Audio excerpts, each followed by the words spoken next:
Welcome to another episode in our podcast series, Builders of Bhutan, in which we talk to some of the people, many now well retired, who have helped the kings of Bhutan to build the nation we have today. And today we are very honored to talk to a pioneer of Bhutan's health service. And the developments have been quite remarkable. When I first came to Bhutan 53 years ago, such was the state of medical facilities that I actually had my appendix taken out in London voluntarily, even though there was nothing wrong with it, because I was told that it might not be possible to have an appendicitis operation in Bhutan. Well, today, as I said, we're honored to talk to Dasho Dr. Samdup, who is one of the pioneers of the development of health services in Bhutan. Dasho, we're delighted that you can talk to us. And to begin, I wonder, can you tell us when you first came to Bhutan and what was the health provision like in those days? Now, thank you for inviting me to give certain of the past where I had served the government of Bhutan. And at the same time, I would like to put in record, because from 1963 to 1984, I served government of Bhutan as an assistant medical officer and slowly promoted to superintendent of health services, which is like a joint director. And then I also very grateful, latest Majesty had trained me in Switzerland for his follow-up and service that I have to provide. And then after that, I worked in the health service, not only for curative, but preventive also. And then I got a chance to join WHO, and the government recommended me to join. And I joined WHO in 1985, and till I retired in 1996.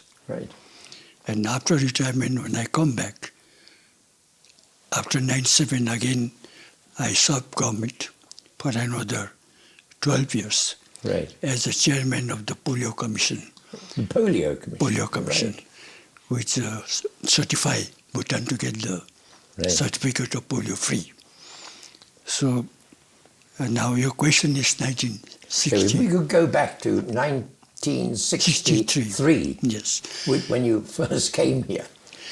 Well, to tell you very briefly, after my medical college finished, and also I'm grateful for the late Prime Minister, yes, who's given me the scholarship for Bhutan. And after that, I reported to government, that time in month of February, 63. And then the Development Ministry was working headquarters in Samchi in 63 during winter time. And summertime they go back to Paro. So they had, because no electricity, no heating. And it was very cold in winter in those days. And the space is available. So whether they want to be in Samchi or in Paro. So that was the situation when I 63 joined. And then after 3 days of travel from Phincheling. 3 days? 3 days. From Phincheling? Usually it takes more than that. But luckily I had a jeep. The STO of Phincheling provided me. And because the road was under construction. Bridges were under construction. And it's all manual, no mechanization. That's right. So they have to blast the rock, clean the rock, allow the vehicle to go. Right. So we had to wait until the So it takes about 3, not the distance, but because of the hold-ups and the construction, yes. So by the time we reached in the evening, then the hospital was next to the Thimpuzong. So just to go back, there was a little hospital Yes, just below the Zong. Zong. They said Thimphu Hospital. Right, and am I right in thinking it was where now we have Ludrong Garden? Yes. The place where Lynchon was cremated. Yeah, it was sand and full available place. Right. And the 2-story building was there, Right. with about 15 beds for the male, 15 beds for the female. Right. And no furniture from outside, locally made bed for hospital, which is about 6 to 8 feet above the ground. Right. So those are the patients' ward. And we have no electricity, so we use lantern. And when there's an emergency for accident or something else too, then we use Petromax, which is a little bit powerful. A powerful And petrol can organised light. Yes. give more light. Right. But there was no electricity. No electricity. So the life begin, morning sunrise, and the life stops when the sun goes off, down. and then we all sleep, Yes. except for emergency. And that time, the doctor I met was Dr. Tabge, Right. and he welcomed me. Now you have come, you have to help us, and you are in Thimphu. So himself, myself, we are together. How many doctors were there? Bhutanese doctor, we are only 2. 2? In the civil, but the army, there was Dr. Kabo, late Dr. So Kabo. in the 3. Bhutan army? Yeah, living. Right. But there are 1 or 2 already LMF doctors who have Right. already passed away. But just 2 civilian doctors. That's Only all. we 2. But there were few Indian doctors on the road construction, looking Right, after the labor and this. There were few on the roadside. Because if I recall, quite a number of people died during the road construction. Or it was very common. Right. They never reach hospital also, they die. Yeah. Either on the spot or during the time of bringing. And usually there are so many patients. Some are sick and they are level, because these are all Bhutanese labor. Right. It's not from outside. Right, they were Bhutanese labourers labor, who yeah. built the road. Yeah. And So the northern Bhutanese were already here, and they know the cold climate and they are used to it. They work double. Then the labor come from southern Bhutan. They feel cold, Right. not very. And then I used to also say, oh, they are lazy, they don't work. Right. But as the wind go by, when I said I was looking at the public health also one time, then I know they are not pretending. Either they had malaria, because from the south, Right. or worm infestation like hukum, Worms, which also cause. So they are not really pretending, but they were really They were not well. genuinely not well, yes. So it was that situation. You know, Dasho, when today we drive in a couple of hours from Thimphu to Phun Soling, we really should remember all the sacrifices that were made to build that road.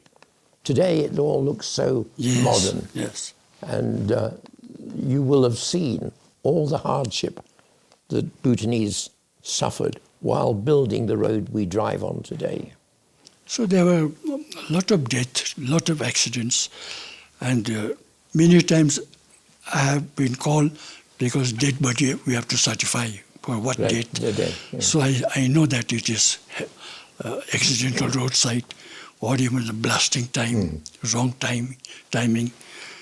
That usually the falling of the trees on the roadside construction, a lot of accident, Yes. But we don't keep the record of death. But we must never forget. And we must appreciate what hardship it was for people in those days.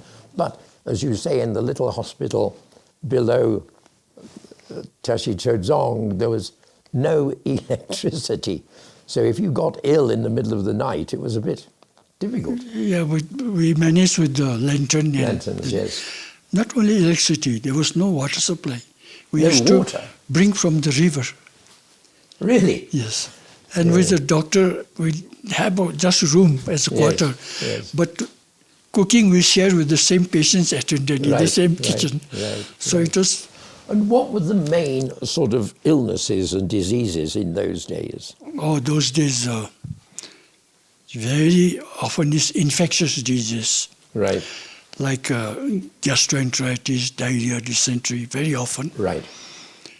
And then other infection like for the children, measles. Measles. Then the throat infection and all. And of course, accident. Right. And some of the diseases people don't know. They come and we diagnose. For example, out of 100 patients, there will be 3 or 4 coming with a goiter. With goiter? Yes. Yes. But they are not coming for goiter treatment. They had other problems, headache or diarrhea, this thing. Then we find that goiter. So we put as a case of goiter, but... So they considered goiter as normal? Normal. Almost. Yes.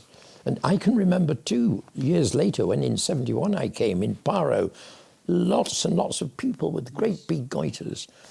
And now we don't see anybody with goiter. How did Bhutan start dealing with the goiter issue? The goiter, fortunately, by the time I joined the service, most of the countries where there was goiter, they are aware why the goiter comes. Right. It's the iodine deficiency. Iodine, yes. Iodine deficiency in food. And later on, when we joined WHO or UNICEF, then they come forward to help goiter. Right. And they said we'll supply iodine salt, supply to the hospital and education institution. And beyond that, still we have to do more. Right. And that is, we have to supply not only to the human, but to the animal also. Right. Animal, because they have no iodine in the grass. So they have to be fed iodine. Iodine, right. And when their dung comes, in that there is iodine. And the next crop of grass will have iodine. Will have iodine in it. So right. cycling Yes. of iodine in animal. And we take the animal meat without iodine. So we need to have a proper, healthy animal to eat. Right. So it was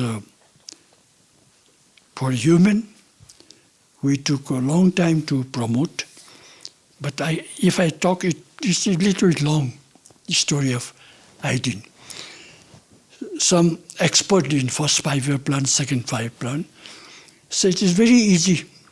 Your iodine salt is coming from India. Stop the common salt, get only iodized salt. Right. And you can control. So we all thought, all government, those people we thought simple. So again, because it's a medical idea, so health was told to do.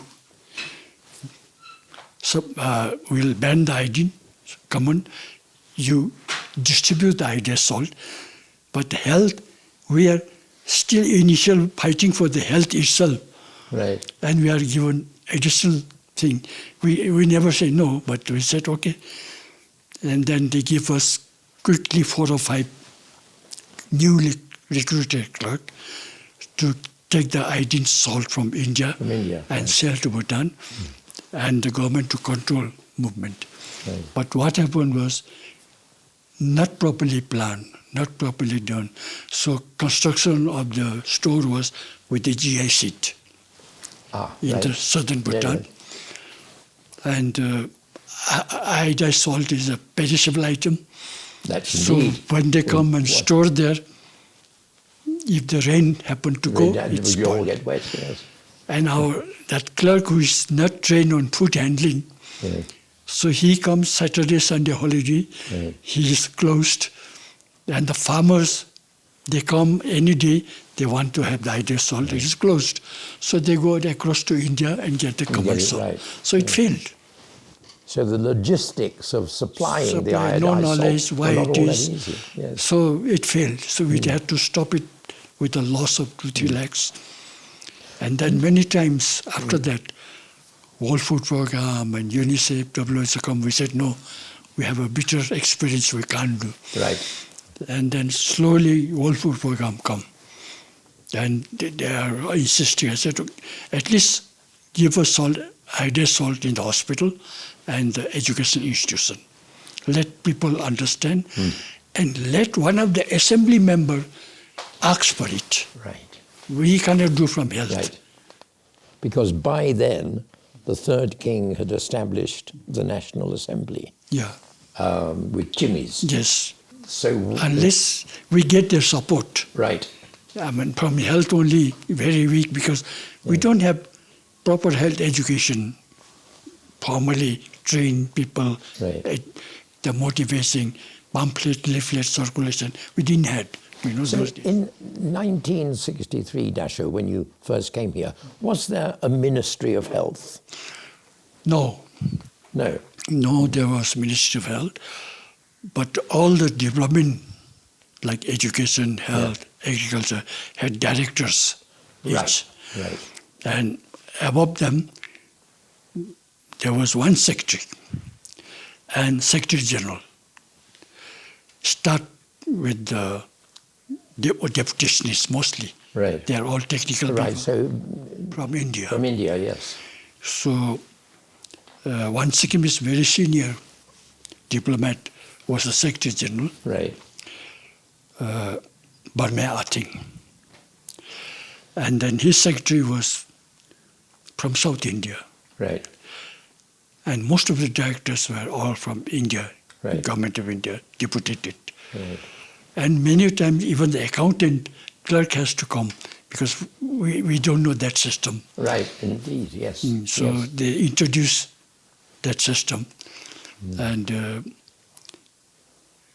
so it was easy because everyone is doing their job in daytime and take rest at night. And whatever is possible, you do it. And what is not possible, everyone understands. You cannot do. And during that time, Dasho, you became, if I recall, you became personal doctor to His Majesty the Third King. One thing I forgot to mention is, whatever I'm responding, talking, is my own personal view. Yes, indeed, of course. And not from government. No. Nor from WHO. Right. Because I have served both. Right. So it had to be my own. Good. No That's other. really what we want. So, your question, please repeat. Yes, the Third King. You became personal doctor to the Third King. Yeah, those days I used to often, Dr. Tobia used to go, and whenever required, again I also serve him. And then, as I said, I was sent to be with his doctors in Switzerland for some training on cardiology, internship, so that I can look after His Majesty again. So after first time I went for 6 months. After 2 years again she sent me, that time 7 months. So then I was mostly with him, morning till night. And it is very difficult to exactly say what time and this thing, His Majesty. Is very personal. But the first person was to attend after breakfast was the doctor. Myself I had to. And sometimes... And His Majesty was living in Dechincholing Palace then? Sometimes Dechincholing Palace, sometimes Linkana. Linkana, the royal cottage. Yeah, and sometimes in Zong also. Right. And Parozong, and wherever he go, I had to go. But By 6 o'clock, I try to be, but many times I miss because breakfast finished by 6 in the morning. Well, of course, sunrise, up with the Yeah. sun, He and was to a bed very with the sun. Yeah. early riser and Yes. very, very nice king. It was a very good fortune for me to serve him. Right, right. And until until he passed away, Passed away, yes, from which with is heart very sad, problems. very sad. Yeah. We wish that he And should it was through His Majesty's medical connection with Switzerland Yes. that he met Fritz von Schultes, Yeah, I think so. I who think then so. came here Yeah. and helped Bhutan a great deal. And it's important today we remember that the clock in Clock Square in Thimphu was erected by the family of Fritz von Schultes in memory of Mr. von Schultes. Yeah. In this, also I remember in that hospital, mostly I used to see the patients, and one Dr. Craig Dr. Craig, from Scotland yes, sir. also was here in Bhutan. Right, He used to stay in the palace guest house and come time to time helping me, right. supervising what to do. And so I learned from him because mission doctors are different type. Right.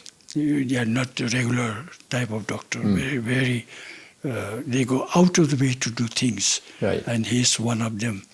Right. And very fatherly, very nice. And that was a good opportunity. And also, because of him, or I don't really know, but Queen Mother, great Queen Mother, The Ajikesang right, the royal grandmother today. Yes. was very much interested in leprosy work. Leprosy. Yes. Right. And then we had, in fact, Dr.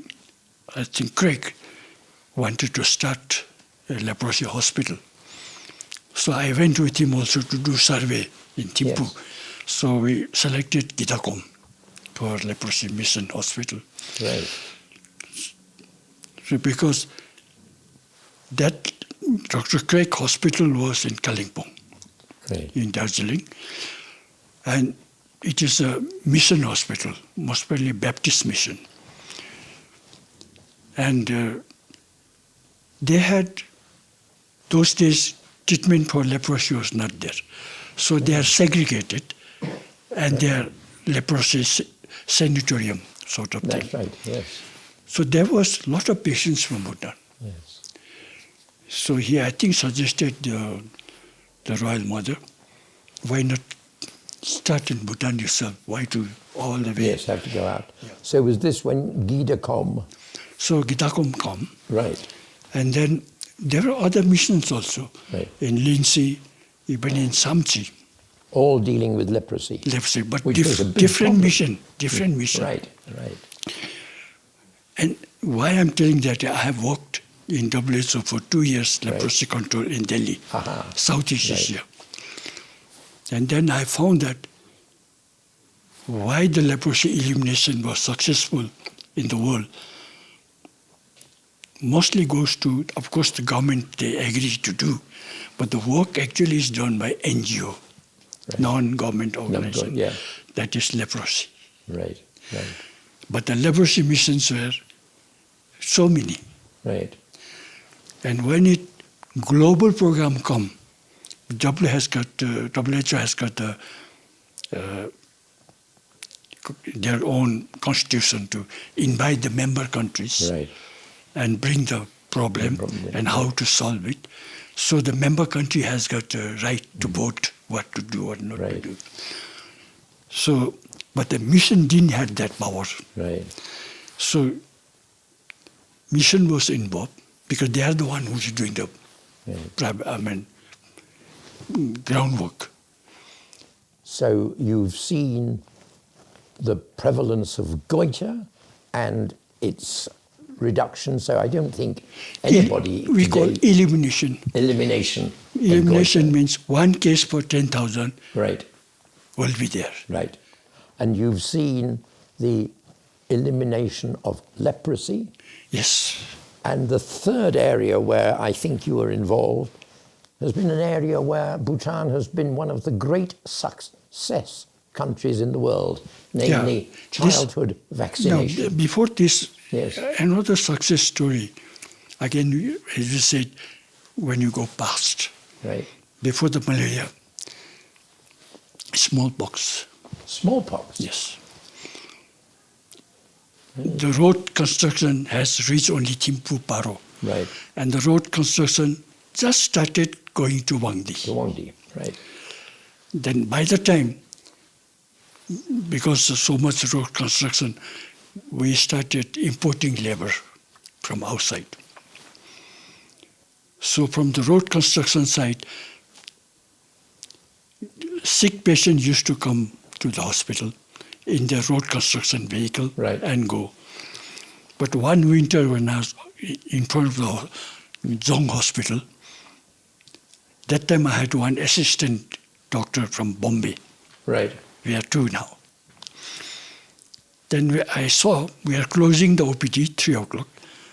I saw the same truck come every day, morning, bring the patient and take the patient.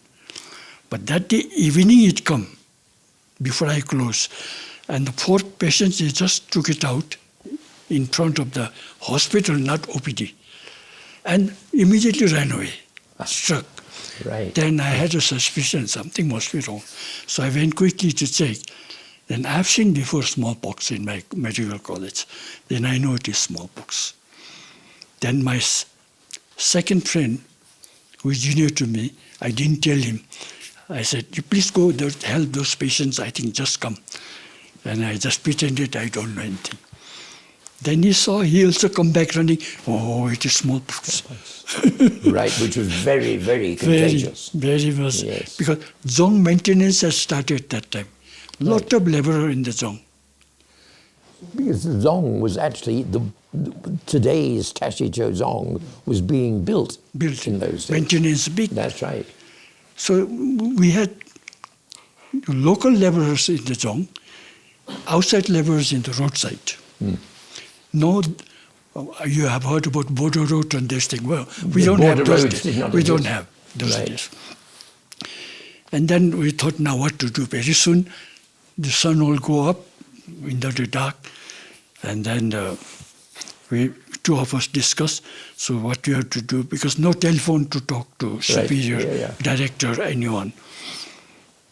And then before it is dark, there was one temporary 2-bedroom for male and female had been constructed for tuberculosis ward. Right. But that not yet started. So he said, I think we have to isolate there. But there's no nurse, nothing, not started. But we have no choice. So there are 4 beds, so we put the 4 of them there. Right. Then next we searched anyone with a pockmark, staff, nurse, compounder, anyone, to be in their duty, because smallpox, if you have one smallpox, you don't get again, like vaccination. Yeah, indeed, yes, that's right. Yeah. Yes. So 1 or 2 we got it, we put in that. Then we put the lantern, then put everything covered, and then we try to see what we can do. We look at our vaccine. Vaccine was there, but date expired. Expired. Date expired. So we can't use. Then we try to find out who are vaccinated successfully, staff, to be on duty. Right. And those are never actually, no, they cannot be involved. So that much we did for the night.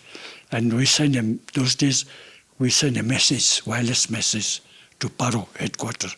We have a smallpox. So it's important to note that the only communication between you here in Thimphu and Paro was not by telephone. No. It was by shortwave radio. Yeah.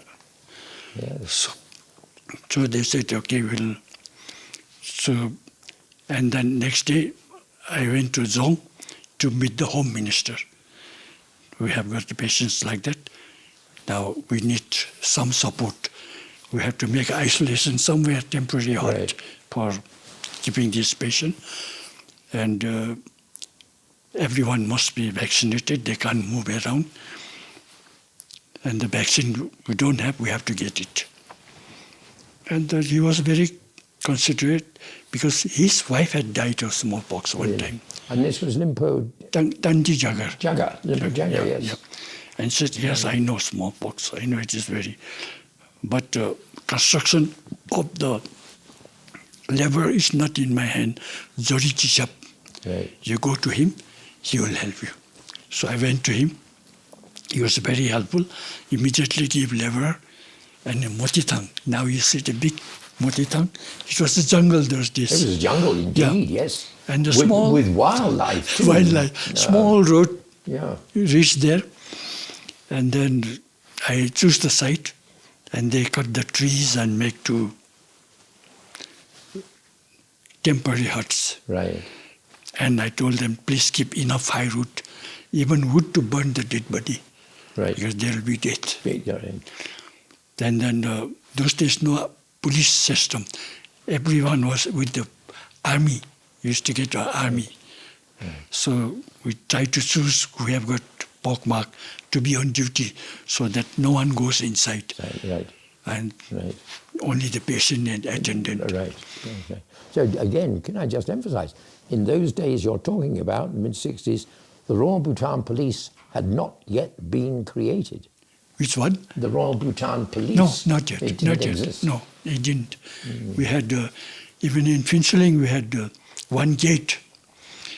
They collect 5 rupees for any vehicle coming up. Right. And then I had to utilize that to the Phincheling SDO. Please make that gate. Stop anyone, check with the pockmark. Right. Then they can come. No pockmark, don't allow. And then we got vaccine from Calcutta. Right, and then... Then vaccinate there. Yeah. So this reminds me when the COVID come up, we have already done certain things there. Right. So, I mean, this is so important for people to realize. COVID just a few years ago, it was not the first threat to the health of Bhutan. And the smallpox, arguably far worse than COVID. Because smallpox vaccine is very effective. Yes. Later on, because of vaccination and surveillance, the WHO organized with all the member states could eradicate smallpox because of effective vaccination. One lifetime, once given. Right. And it was so, I mean, I can't go in detail. Yes. But during surveillance, it was any fever with the like a chicken pox has to be reported. Yes. And WHO supplied all the envelopes. They have to take a scratch, put it there, and address is there, just post it. It will go to WHO. And the information will come as soon as possible, positive or negative. If it is smallpox positive, then we have to do the containment. Yes. If not, then it's okay. So that continued for 6 months we were done. Really? I was also involved in that. Yes. And then, for example, it's scientific. Children education institution always give vaccination. So when you do for survey for certification, compared, 40% of the children get vaccination, 60 don't get. They don't take. Right. And every year vaccination is 40-50% because the repeat, the one who takes again takes, but they never take. Right. So there's no herd immunity. So when smallpox was eradicated in Bhutan, we still had only 40% vaccination in school record. Right. And that gives, if there's a smallpox, it's probably going on in that 60%. Right. So it was enough. Enough. To stop it. No, not only that. It is proved there's no smallpox going around. Right. Because unvaccinated is 60%. And now we're in the situation, aren't we, if I remember, worldwide, where now smallpox has been eradicated. More or less worldwide. Not more or less, fully eradicated. Fully, right. I think there are 2 authorized labs. One in the Moscow, one is in the New York. Oh, where they have the smallpox have to be virus kept. there. I think they have destroyed that also. Right. So, goiter, leprosy, smallpox, and other immunization programs like measles, polio was also started, right. and diphtheria, and tetanus, all this vaccine. Today, Bhutan is one of the great success countries for childhood vaccination. How difficult was it in the beginning to get children and their parents to accept the vaccination program? Now, first thing is supply of very good vaccine and storage.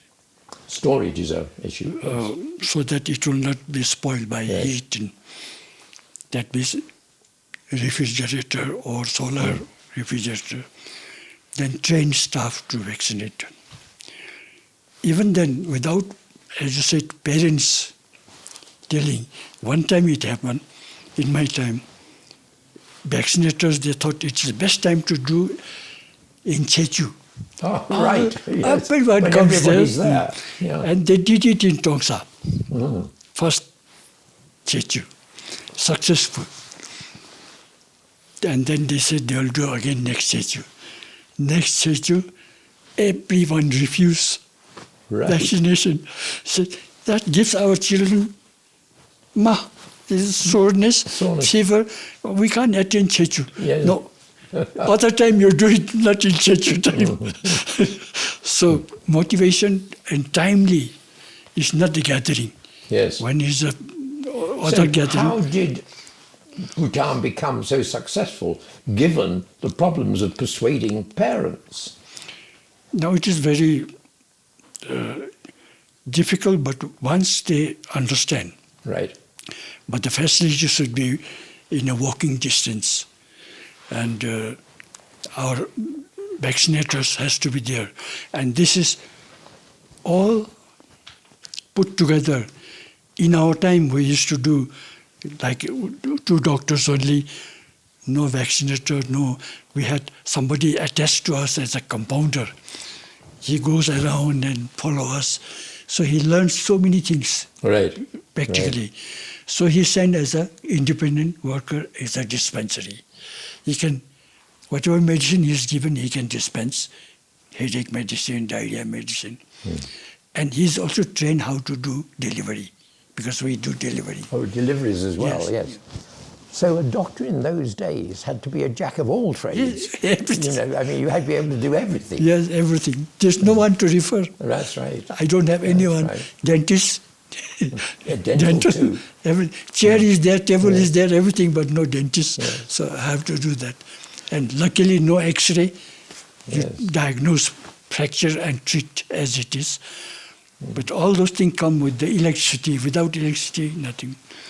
So, Dasho, another problem in Bhutan during your time was rabies. Yes. So, what happened there? Well, the rabies, usually, as you know, I don't want to talk about the whole thing, but rabies can be prevented by vaccination of dog. And once the person bitten by a dog, he must be also vaccinated. Immediately? Within 10 days. Right. If the dog do not die, if the dog dies within 10 days, then you must have immediate vaccination. Right. And the rabies vaccine is very difficult to get manufactured in India. They have their own big world population, and to get from them vaccine is very difficult. So one time what happened was, Zong was under construction. And one class 12 boy from Bhutan came to me in OPD, and he got the history of dog bite. But he doesn't know where the dog is. So the person who attended him was his uncle. And we are so busy, we are only 2 doctors in OPD. So I said, I don't have the vaccine, but you must come after 1 week. Check when the vaccine come, I have to put your vaccine. Then I give the paper to come back. Then after 2 months, when I was going through the hospital round, indoor, one boy was there and his fever, and he's refusing to drink water, medicine. And the nurse told me it's like that. Then when I look at the boy, I remember he was a rabies case.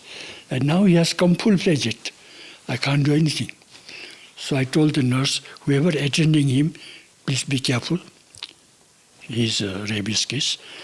And his saliva and this thing could not touch you. But be nice to him because very difficult. And then when I finishing the round, the nurse come, the boy wants to talk to you. He knew English, medium English. Right. And then when I went, he said, I know, doctor, I'm going to die, but I want to meet my mother. I said, where is your mother? Bhutan. And by walk or by no road, it takes 12 days to reach Bhutan. How to bring his mother from Bhutan? So I said, okay, we'll try. Of course, in another 1 or 2 days he died. So it is a sad story, which could have been, death could have been prevented. If you'd had the vaccine. Yes. Yeah. And other cases, like there's no gynecologist. Again, we have to see both mother, child, antenatal and postnatal during delivery. But this case is very different. This case, Bhutanese will not like to have a mother died with the baby inside to be cremated. Baby must be out. Yes.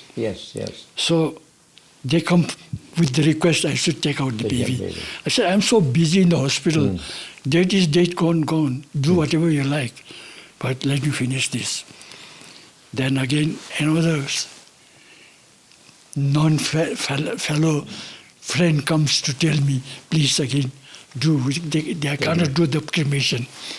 Then I went. It is next to Zong, patient. The cremation ground, yes. No, cremation ground is next to Zong. That's right. But the patient was staying next to Zong. Oh, right. One of the quite high officials' wife. Right. I won't tell who. But then, okay, I'll take out. Then I saw it's a case of, we call pre-eclampsia, which happens very often in the pregnancy. And if they come to hospital, we remove all the extra fluid by diuretics and all those things. Maybe the patient will survive, maybe the baby will die. But the mother need not die. But they did not call me, they did not inform me. So that could have been avoided.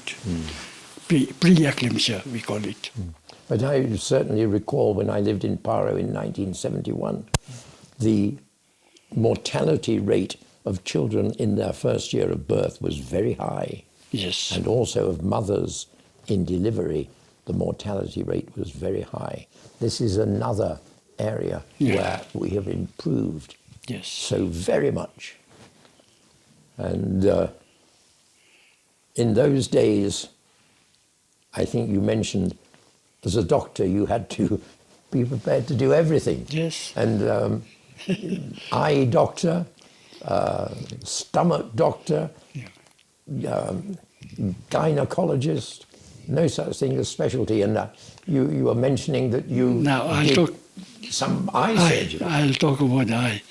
I was trained in general surgery as an intern. Right. After I finished my general MBBS. But during that time, I was very interested to see. I found the eye surgeons in the hospital are doing very nicely eye surgery. And it doesn't need much help. You can sterilize the instrument by yourself. Right. And you can, you don't need anesthetist for the patient. Right. You give local anesthesia. All you need is the patient has to cooperate. So I used to imagine and see whenever I get extra time in the eye department to see the operation. Not knowing it that I'll be doing it, but in case. But just, yes. Because that is simple to do. No big establishment required. And then when I joined the hospital, I think some visitors have come before. They were nice to imported cataract surgery sets. Two surgery sets. Two surgery sets. And that encouraged me so much. So one day I picked up a patient, both eyes, quite young one. He was led by somebody in a stick holding. So I told him, your disease is okay, but your eye, if you want, I can help you. Maybe by cataract operation, you will be able to see. And he agreed. And then I said, I'll do one eye and then see. If it's okay, then next. So I did the right eye. I removed the lens. And the same donor has given, after cataract operation, 10 diopter spectacle to see for him to wear. So after 10 days, I have to see whether it's okay, then he can be given that. So he became okay. But at night, since his nurses were few, so I told him, if maybe itching, so can I tie your hand to the bed so that you will not scratch your eye? But it can come up to some, but not fully. I'll tie a little bit. He agreed. So I tie his hand. Now, these things are not in the book, medical book. So he became okay. After he became okay, I gave the lens 10 plus 10 power. Then I told him to come after 2-3 weeks, and we'll again further check. Then he came after 2-3 weeks, but he brought another blind with him. So you had to do more. So I had more. So during my tenure before the specialists come, I had done about 33 cataracts. Really? Right. So you really had to be able to do anything. Yeah, it is. I was young and energetic. And whatever I could help. It is. After that cataract, they can see their foot, they can walk around, they can see. May not be they can read, because they never read. Right, but they didn't read anyway. I will not do cataract for those school going or reading. That is, specialist will be very much required. But this I had to do because there was no way out. You can't go to India for cataract. But later on, in my own time, Lions Club also come. Lions Club? Yeah. The International Lions Club, yes. They come, and then I told this thing, I did it. Wonderful. He said, now you do one thing in front of me, then I'll see how you're doing. Then I did like that. I said, only your fault is when you put a knife in front of the eye, there's a water. That water magnifies your knife. Then by mistake you are cutting more. Because you thought you should cut more, but you are not supposed to cut more. But it doesn't matter that some bit just is ooze out, it will stop by itself. So that's the only... Well, I mean, cataract surgery can be life-changing. Yes. I remember an old lady some 35 years ago who had lost sight in both eyes due to cataract.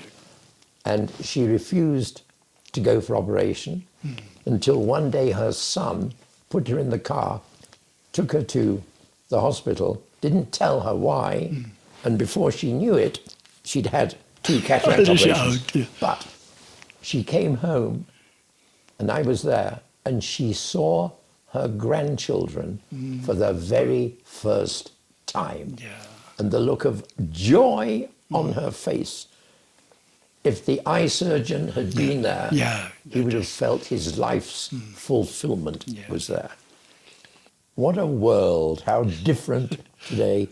And so when we think about your career, Dasho, what a wonderful sense of achievement you have, because you have seen health services in Bhutan grow from next to nothing to where today you can go to JDW and have a catheter operation. Yes. And I think it's very important, isn't it, that when people today may be a little bit critical of our health services, that they just think back to a couple of generations ago, to the days when you first came here, when you were one of the pioneers of health in Bhutan. Yeah. What a time to reflect. And I think you're a few years older than me. You're Now, 88 and a half. 88 and a half. So looking back, you have seen so much change. And all of us today owe such a lot to those early pioneers of our health service.